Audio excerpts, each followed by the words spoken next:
Hi, everyone. Sean Kinney from the RCR Wireless News team here. Thank you for staying with us for the 6G Forum. I hope you enjoyed that last panel discussion on how operators can evolve into platform providers.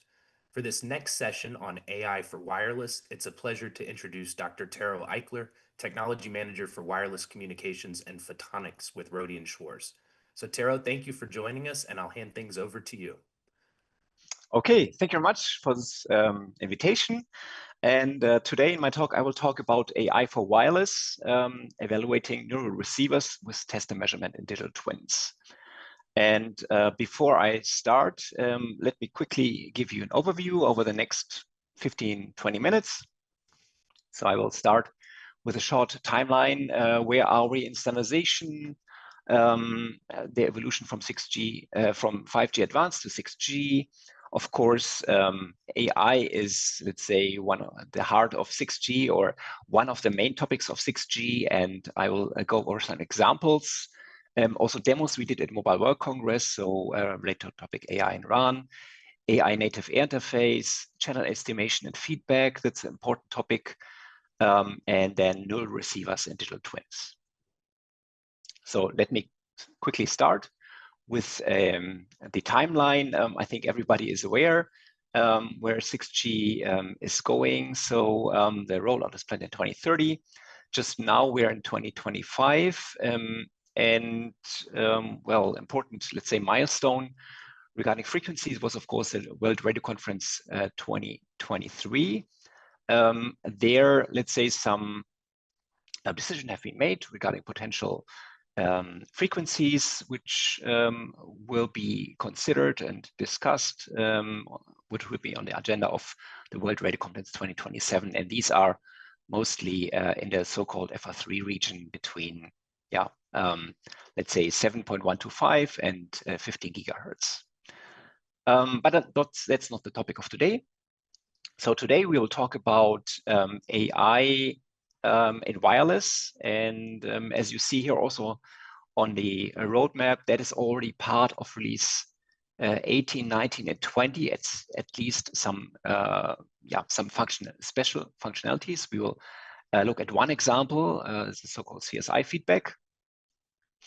And then, of course, this summer in June was the first meeting regarding 6G study items. Release 20 had started, and now was already the second meeting in September. So let's quickly start with the overview. I will not go into all the details, but some of the key messages or key conclusions from the first 3GPP plenary, which was in June 2025 in Prague. Well, of course, the goal is to standardize 6G in a way that is a lean, streamlined, and market-relevant specifications. There are some, let's say, things which should not be repeated as in 5G. For example, the different architectures, standalone, non-standalone architectures, and so on. Maybe a change also of the specification, let's say in the middle of the, let's say, of the specification timeline. But what is important for what we look at today is that AI and RAN, so generally AI is an intrinsic part of the, or will be an intrinsic part of specification. There will be an extensible AI framework, which is built on 5G advanced, but also new use cases. And we will look at them today. So one example is for AI-enhanced receiver performance, which is, for example, a neural receiver, AI-aided mobility measurements, AI-aided positioning, and so on. Of course, there are other topics. Integrated sensing communication spectrum is, of course, I mentioned already, which I will not touch today.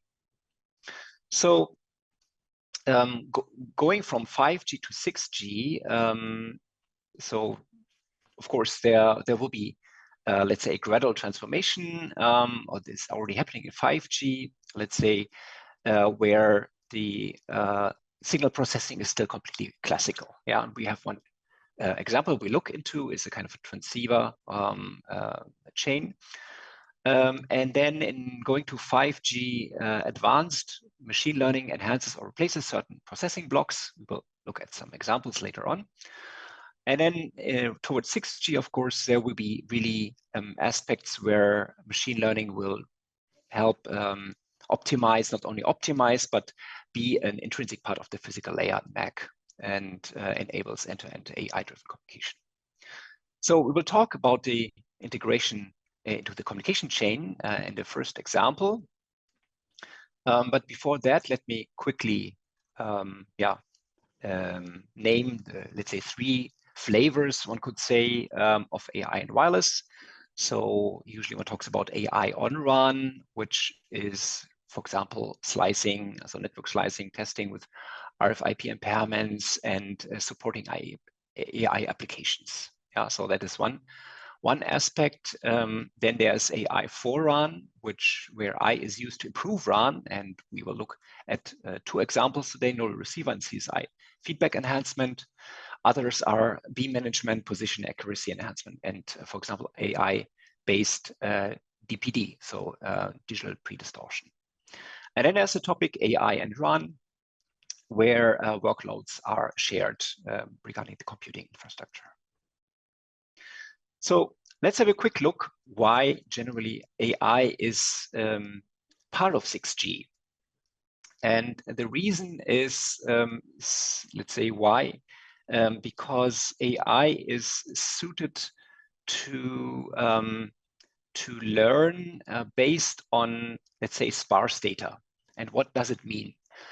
So let's take another example. For example, high energy physics. Yeah, so you have certain colliding events and a lot of products. So which means like a lot of different particles which have a very short lifetime will decay, and you have a lot of data, but not so much detector signals. Of course, it's a lot, but compared to the really events which will happen. And AI can reconstruct actually the particle tracks and then detect very seldom events. For example, just to name the Higgs boson, let's say, right? And another example is protein folding. So this was a Nobel Prize, I think, chemistry of last year, where you have known proteins, and I don't know, it was initially probably in the order of 100,000, which seems a lot, but actually it's not, given that in total there are more than 100 million. And AI in this case could also predict to determine the 3-dimensional structures, and this also could help to design new proteins. But why in wireless communication? So in wireless communication, we have the situation that the wireless channel is, of course, very complex.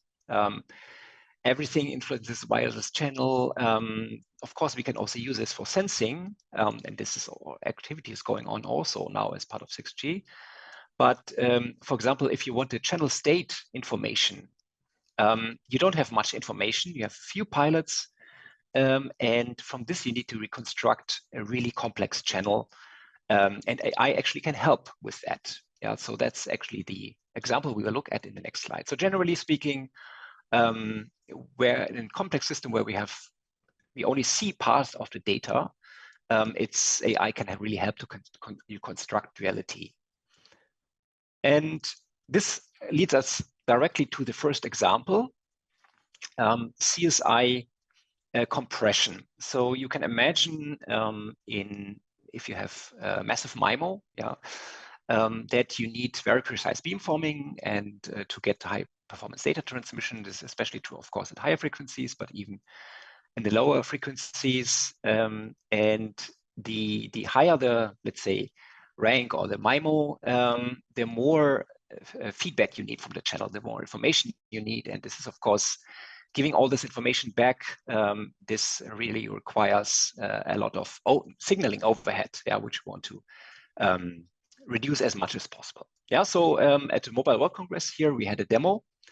It was together with Qualcomm.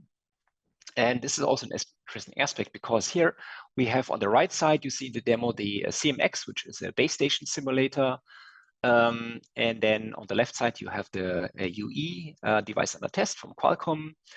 And using AI, so one used, so there's a certain industry standard, so-called ONX, which allows to exchange, it's an open format to exchange AI training information or AI information.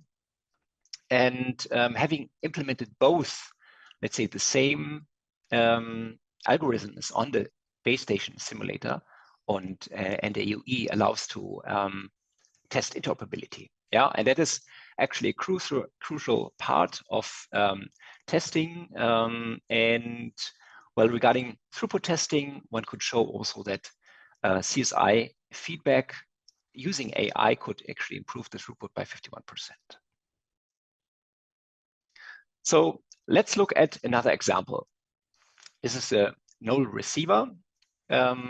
Let's start, let's say, with the classical approach. Yeah, in the classical approach, you have here the coding chain, TX, and you have the channel coding, scrambling, not custom constellation, but let's say the standard, I don't know, QAM, 16 QAM or whatever constellation, like a fixed mapping pre-coding to transceiver, front and antenna, and the wireless channel. Yeah, this is of course also important.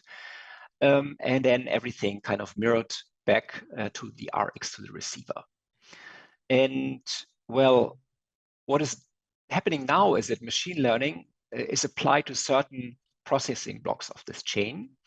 And some examples here are shown. Yeah, channel estimation, channel equalization, demodulation. This will be combined in one processing block, which is here called the null receiver.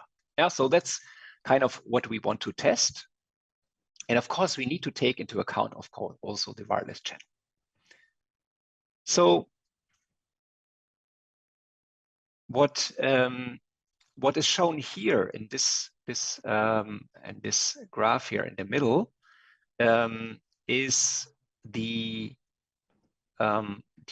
block error rate, yeah, the transmission block error rate versus the signal to noise. Yeah, so what has been done is under different scenarios or different conditions of the channel, the machine learning has been, this was in this case by NVIDIA, has been trained, yeah, and decoded, and basically under different channel conditions.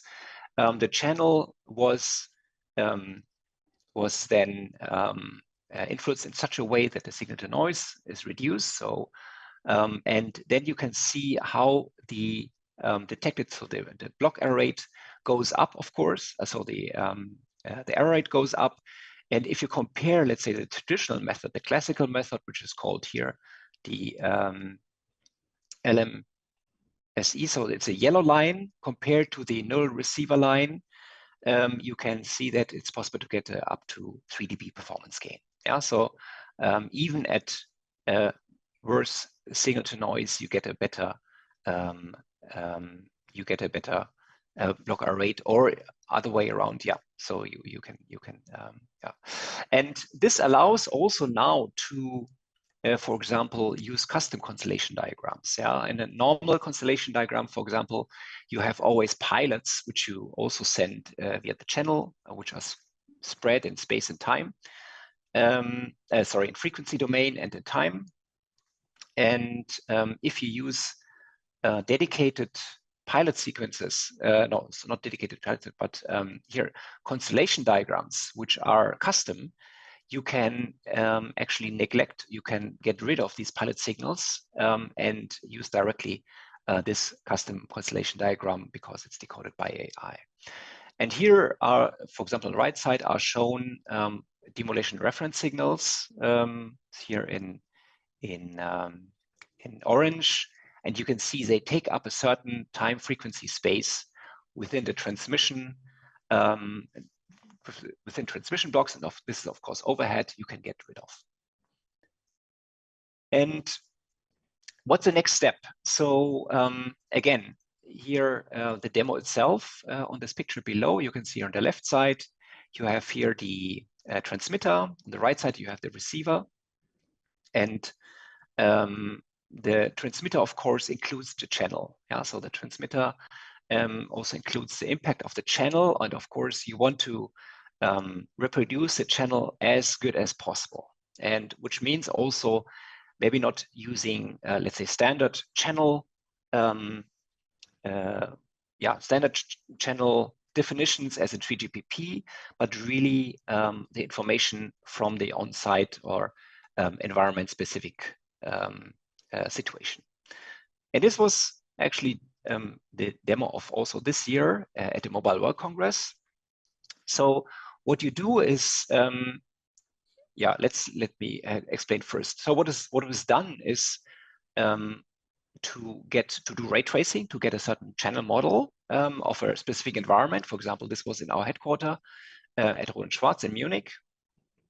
And still you have certain unknowns, let's say, in particular the material characteristics often of the environment are not known exactly. And you can also use, in this case, so here again, you have the model, the ray tracing was done, the transmitter at a certain position.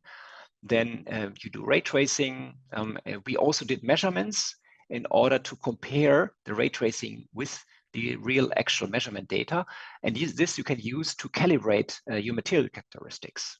So if you start from certain ITU, let's say standards for here concrete or brick, metal, and so on. This gives you a certain conductivity or a relative permittivity. But of course, in reality, you have maybe different materials, you have different mixture, and so on. So in this case, you can reduce, let's say, the error. So let me quickly go back. You can use the error in order to calibrate the material characteristics with the minimum error you can receive. And with this information now, of course, you can again, you get your local model as shown here. You have the transmitter and ray tracing is done and the channel pulse response. And this you can now input into your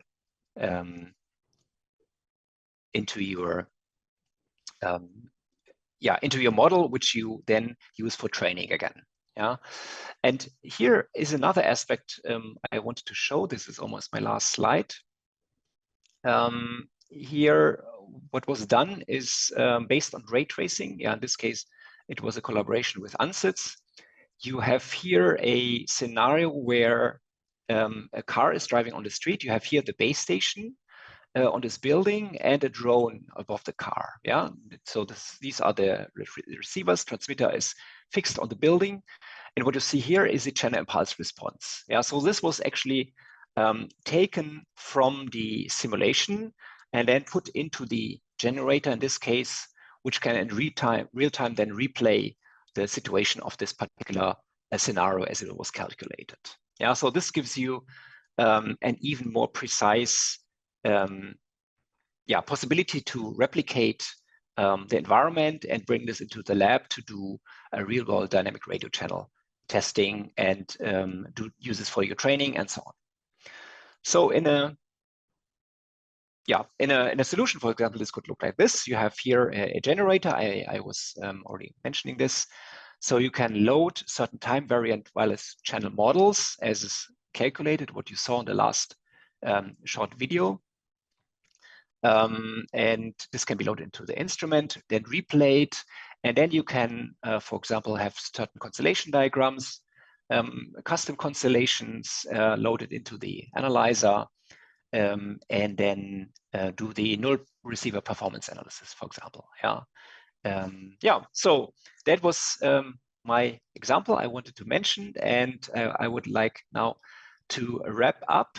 So I think you could see what the development of the 3GPP standard, what the main topics are.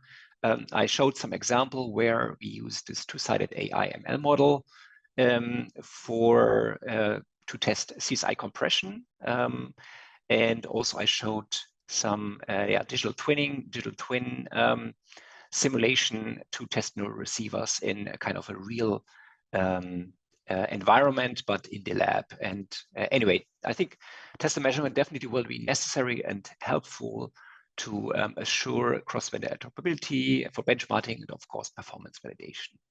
And yeah, with this, I would like to close. And thank you very much for your attention. And maybe you have any questions. Thank you very much.